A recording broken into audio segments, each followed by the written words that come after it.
ہمیں بہت زیادہ علم کے مقابلے میں تھوڑے سے ادب کی ضرورت ہے۔ زندگی کے آدھے غم انسان دوسروں سے غلط توقعات کر کے خریدتا ہے۔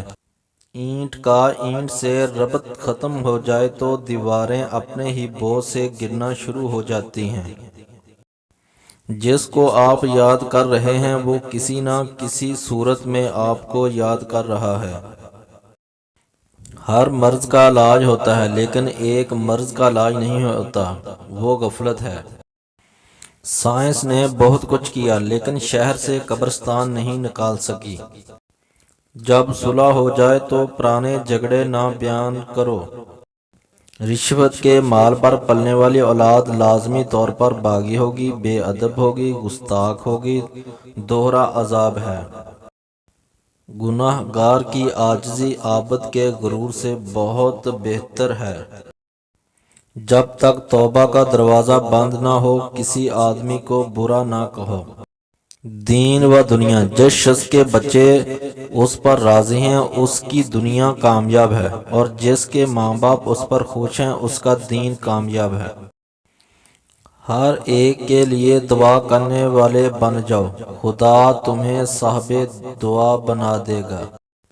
آج کی نسل تک اسلامیات ہی پہنچی ہے، اسلام نہیں پہنچا، اور جلسے جلوس ہی پہنچے ہیں۔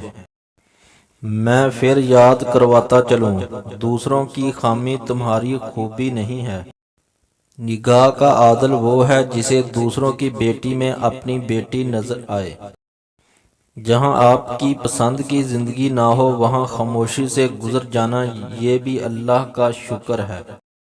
غم آ جائیں تو سمجھو تم کو پسند کیا جا رہا ہے۔ ایسا بھی ہو سکتا ہے کہ جن کو گمراہ کرنا ہو ان کو وافر خوشیاں دے دی جائیں۔ جس نے غم کی حالت میں اطاعت کا سجدہ ادا کیا تو یہ اس کی بہت بڑی عبادت ہے۔ اگر اپنا گھر اپنے سکون کا بحث نہ ہو تو توبہ کا وقت ہے۔ جو لوگ تبلیغ سے اصلاح نہیں پکڑتے وہ محبت سے اصلاح پکڑ لیتے ہیں۔ ہر عبادت کی قضا ہے لیکن انسانی دل توڑنے کی کوئی قضا نہیں ہے۔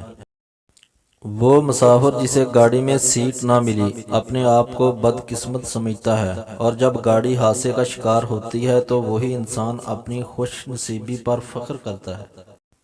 سائنس یہ نہیں بتا سکتی کہ جو خیال ذہن میں آتے ہیں وہ کہاں سے آتے ہیں۔